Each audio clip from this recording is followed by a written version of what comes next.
Selamat malam saudara-saudari yang terkasih. Sebelum tidur di malam hari ini, saya Ibet Bingarsi akan berbagi renungan dari Pendeta Dr. Erastus Sabdono yang pada kesempatan ini berjudul Standar Hidup Manusia Lain. Orang yang meninggalkan dunia dapat hidup dalam kesederhanaan. Ciri yang paling nyata dari orang yang memiliki sikap sederhana adalah tidak memiliki keinginan kecuali Tuhan dan kerajaan-Nya.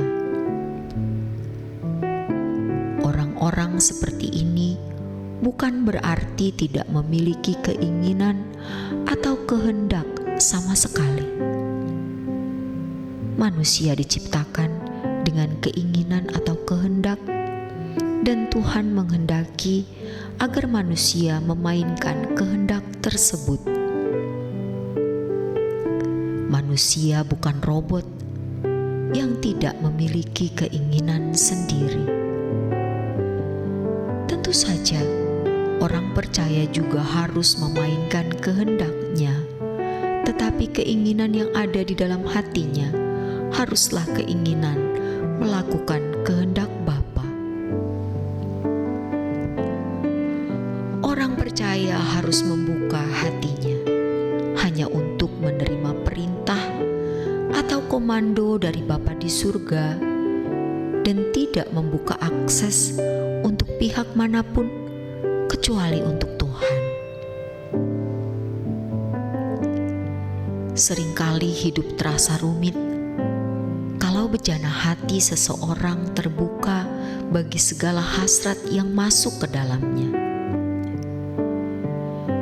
Ini sama dengan membuat akses dari berbagai pihak untuk menerima tawarannya.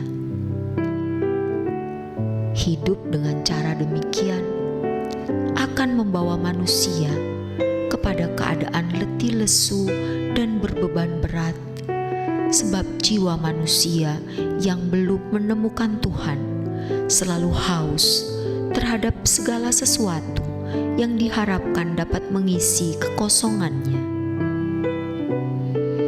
Kalau Tuhan menawarkan kelegaan, itu berarti perhentian, atau dalam bahasa Yunani anapauso. Perhentian di sini artinya perhentian dari gelombang jiwa yang mengingini banyak hal. Perhentian di sini artinya jiwa dilabuhkan pada Tuhan. Dalam pernyataannya, Yesus mengatakan bahwa Ia rendah hati dan lemah lembut. Matius 11 ayat 28 dan 29. Rendah hati dan lemah lembut adalah jiwa atau nafas dari spirit kesederhanaan. Tanpa kerendahan hati dan kelemah lembutannya, seseorang tidak akan memiliki kesederhanaan. Kalau kita meneropong kehidupan Yesus, nyatalah bahwa Ia adalah pribadi yang tidak memiliki keinginan kecuali melakukan kehendak Bapa dan menyelesaikan pekerjaannya. Yohanes 4 ayat 34. Pola hidup seperti yang ditunjukkan oleh Yesus ini adalah pola hidup sederhana yang tidak rumit, tetapi agung tiada taranya.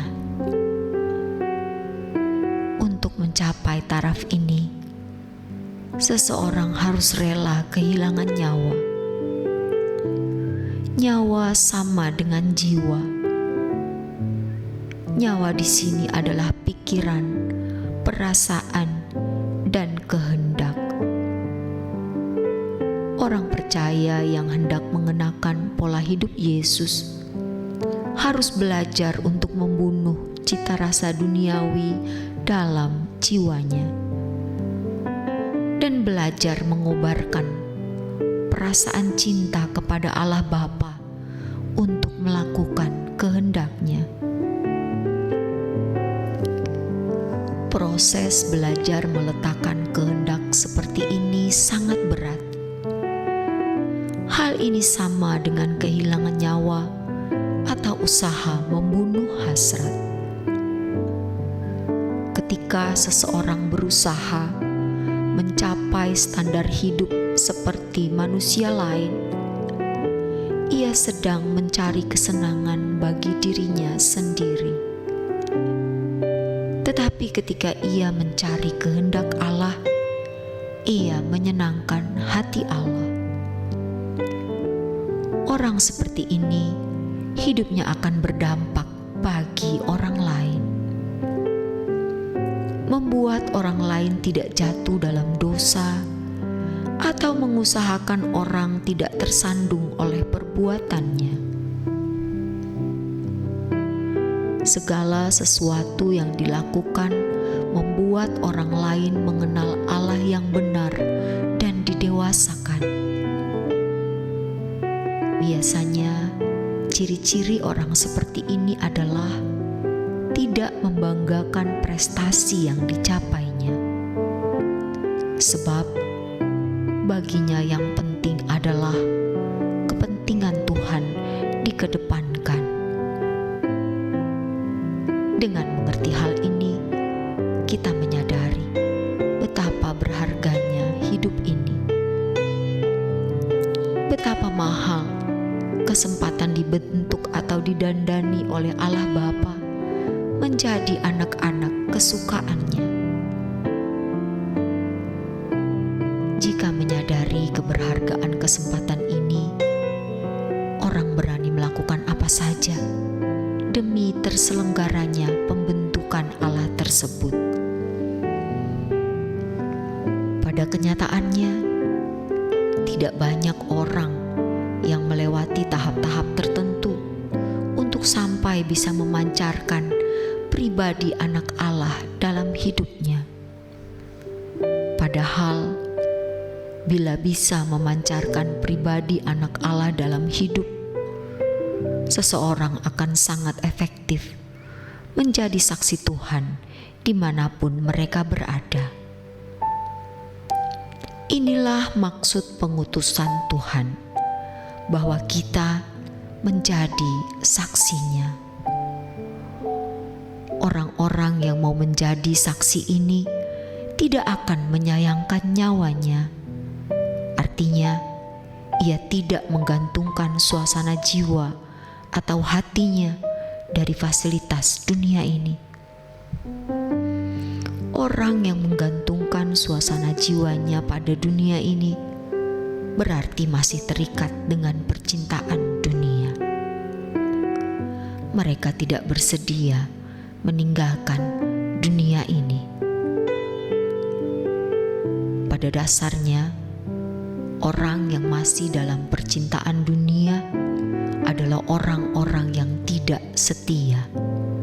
Yakobus 4 ayat 4. Mereka tidak akan pernah mengerti bagaimana melayani Tuhan, sebab pelayanan tidak dimulai dari kemampuannya melakukan kegiatan gereja, melainkan hati yang tidak dalam percintaan dengan dunia, hidup yang dipersembahkan sepenuhnya bagi kemuliaan nama Tuhan.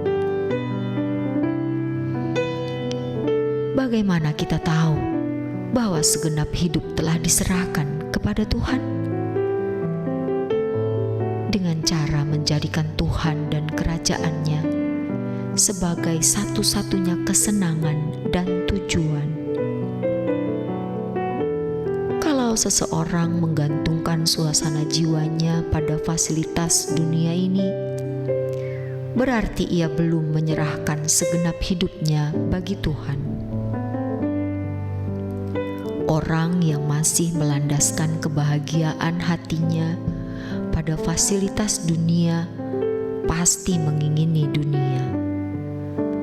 dan orang yang mengingini dunia berarti menyembah iblis. Sebagai umat pilihan, orang percaya dituntut untuk tidak mengingini dunia sama sekali dan harus meninggalkannya.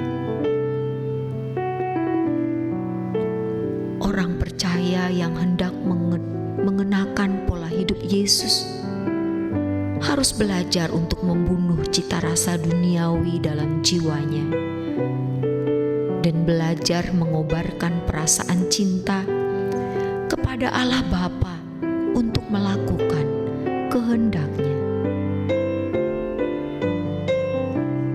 Demikianlah renungan malam kali ini. Kiranya renungan ini memberi pencerahan bagi kita semua. Selamat beristirahat dalam berkat